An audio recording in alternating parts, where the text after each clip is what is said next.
Olá, seja bem-vindo ao programa Crescendo em Cristo aqui pela Rádio CPT, a rádio que é sempre uma boa companhia. Eu sou o comunicador Clairton dos Santos, pastor da Igreja Evangélica Luterana do Brasil em Vista Alegre do Abunã, Rondônia.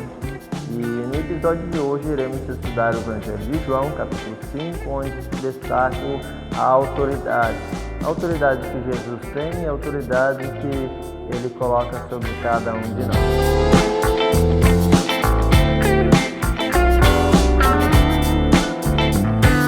Vamos à leitura. A primeira parte fala sobre a cura de um paralítico. Jesus está em Jerusalém e ali existe um tanque que tem 5 entradas e fica perto do portão das ovelhas, diz assim. E perto das entradas estavam deitados muitos doentes, cegos, aleijados, deficientes, e esperavam, curiosamente, que perto desse tanque chamado Siloé, aliás, tanque de Betesda, onde esta água viria a se mexer, movimentado por um anjo, e então a primeira pessoa que pulasse dentro daquela água ficaria curada de qualquer enfermidade que teria. E aí, era muita gente que estava lá. Quando Jesus chega e vê um homem e o Evangelho se preocupa em destacar que esse homem estava há 38 anos naquela situação, paralítico, deitado no chão, e sem condições mínimas de até acreditar num milagre, porque até se acontecesse das águas se mexerem, conforme a crença das pessoas daquela época, não teria que ninguém que o levasse até a fonte. Então Jesus pergunta para ele se ele queria ser curado, e ele responde: olha, não tem ninguém que me pegue no colo e me leve para lá. Quando a água se mexe, sempre tem outra pessoa que chega primeiro que ele fica lá esperando. Então Jesus diz para ele: pegue a sua cama, levante e vá embora, você está curado. E isso aconteceu no dia de sábado, diz o Evangelho. E esse é o motivo de uma grande confusão que gerou em torno daquela cura daquele paralítico, pelo fato de Jesus ter curado o homem com toda a autoridade que ele tem, mas desobedecendo uma ordem, uma lei judaica, que era no sábado não fazer obra nenhuma, né? Mesmo que fosse obra de caridade, né? E aí que entra o assunto da autoridade de Jesus. Quando os homens da lei ficaram sabendo que Jesus havia curado aquele homem, perguntaram: quem te curou? E ele não sabia, pois imediatamente tinha saído. E no mesmo instante diz assim,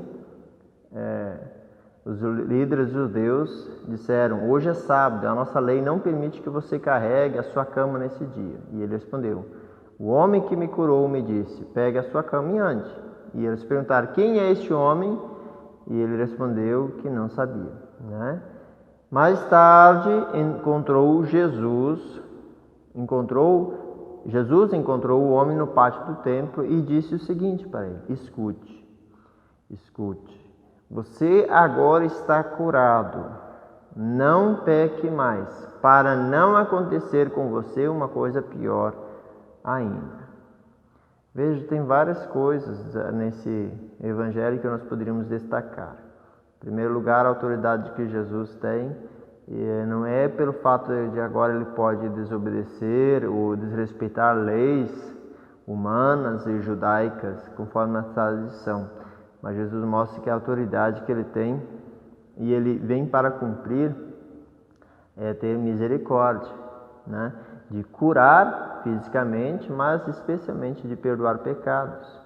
E é isso que Jesus mostra para esse homem quando o encontra novamente no templo, né?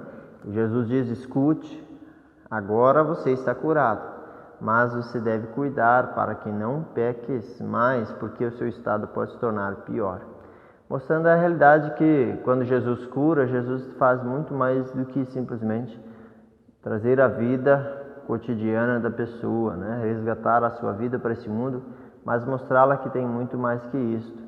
Tem um outro lado que nós podemos entender também, que muitas das doenças são causadas pela nossa vida desregrada, quando nós passamos do ponto, quando nós mudamos a rota de Deus, né?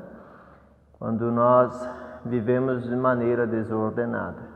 E é isso que Jesus orienta para aquele homem, não preocupado simplesmente com a saúde física, mas o seu estado espiritual. Que a nossa luta nesse mundo é para que nós tenhamos a salvação e não a percamos. Mas isso não aconteceu com esse homem, porque nós podemos entender logo a seguir que esse homem, sabendo quem agora era Jesus, que o havia curado, imediatamente procurou os líderes judeus para dizer: foi esse que me curou. Diz ali no versículo 15: o homem saiu dali e foi dizer aos líderes judeus que quem o havia curado tinha sido Jesus. E esse foi o motivo de grande discórdia entre os homens da lei contra Jesus, pelo fato de Jesus ter curado no sábado. Então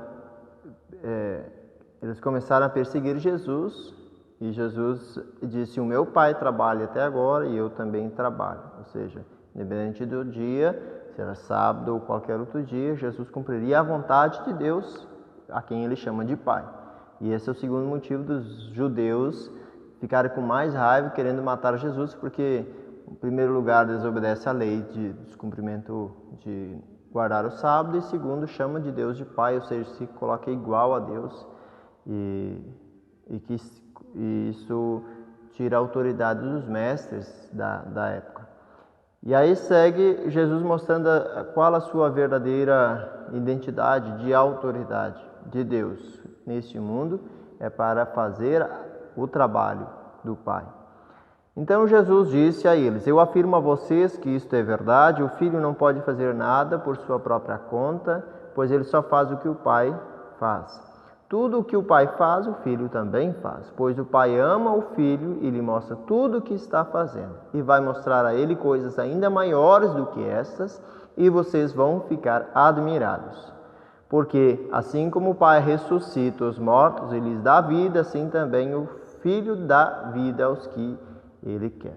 O Pai não julga ninguém, mas deu ao Filho todo o poder para julgar, a fim de que todos respeitem o Filho, assim como respeitam o Pai.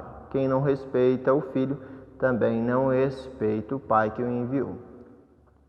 Veja o que Jesus está falando, além disto, de ser chamado de Filho de Deus ou de próprio Deus. Ele está falando que ressuscita mortos e também perdoa pecados.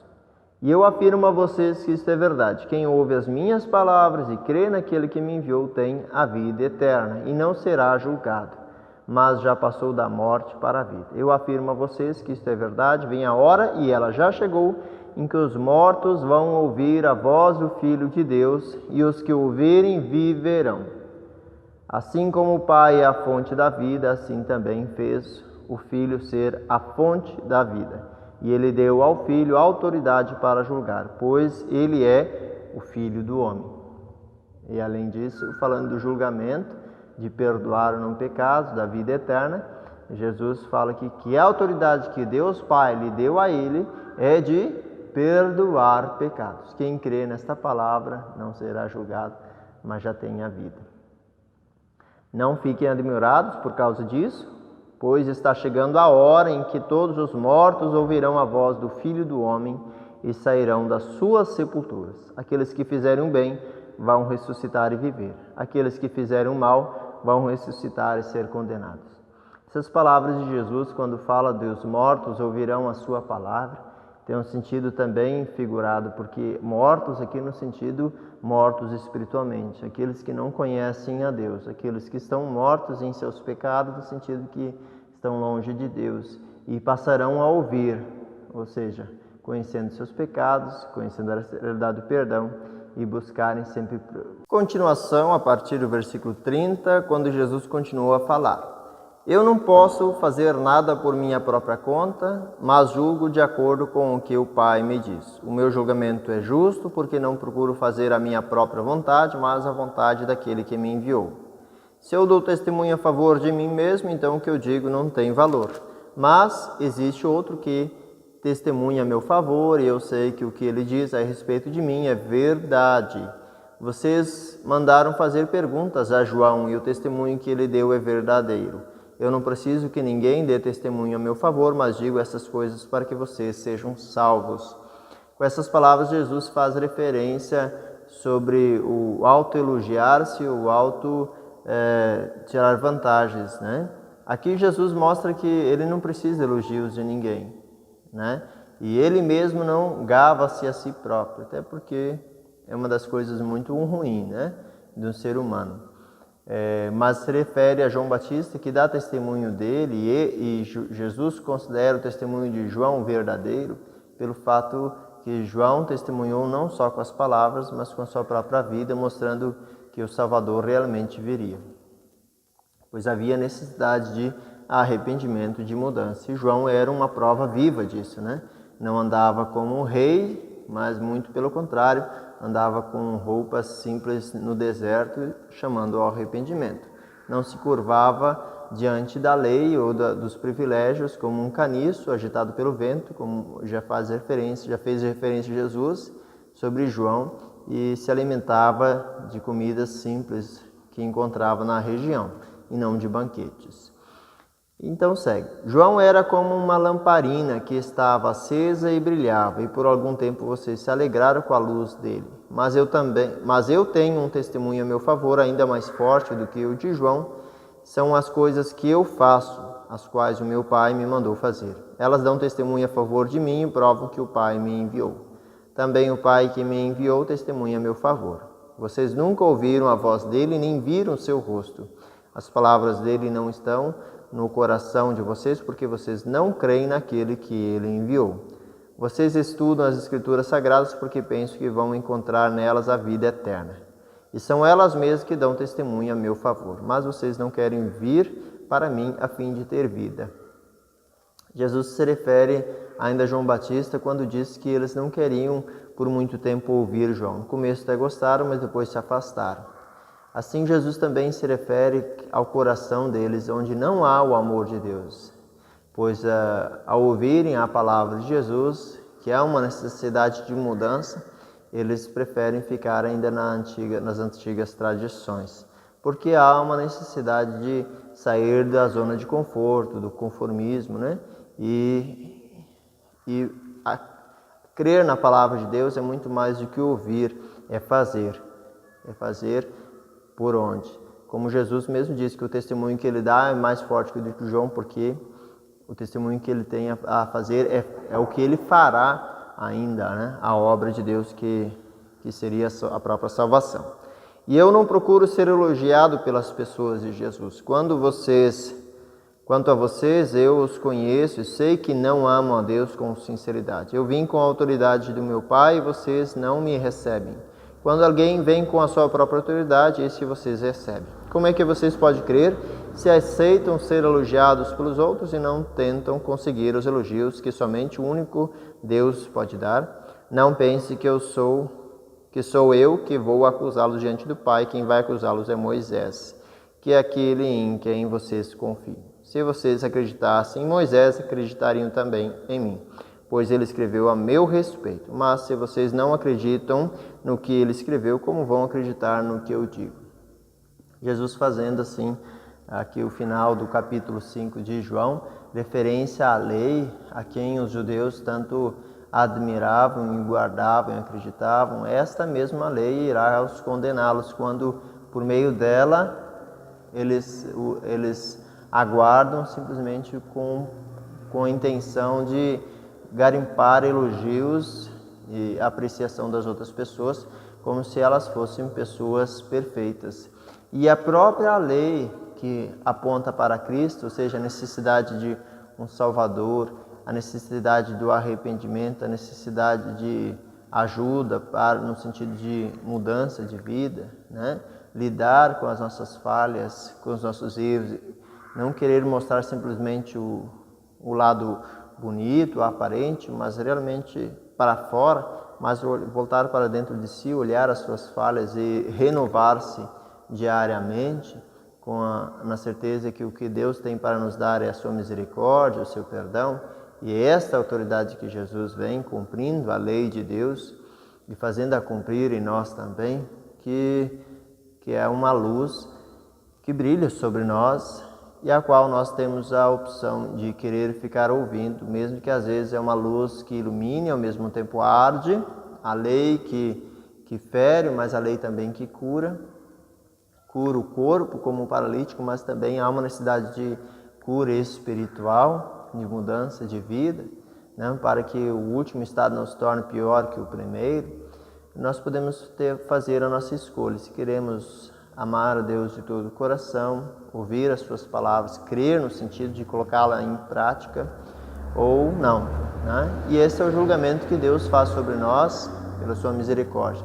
Aqueles que praticarem o bem vão ressuscitar para a vida. Aqueles que praticarem o mal, no sentido espiritual, né, de desprezar essa oportunidade que Deus nos dá por meio da sua palavra, também arde em nossos ouvidos, em nosso coração, e nos motiva para sempre a mudança, acreditar na misericórdia de Deus e na possibilidade de nós também deixar que Deus nos mude. Então fica assim a palavra de Deus e a bênção para cada um de nós. Vai ficando por aqui este episódio, não perca os próximos estudos do Evangelho de João, capítulo seguinte.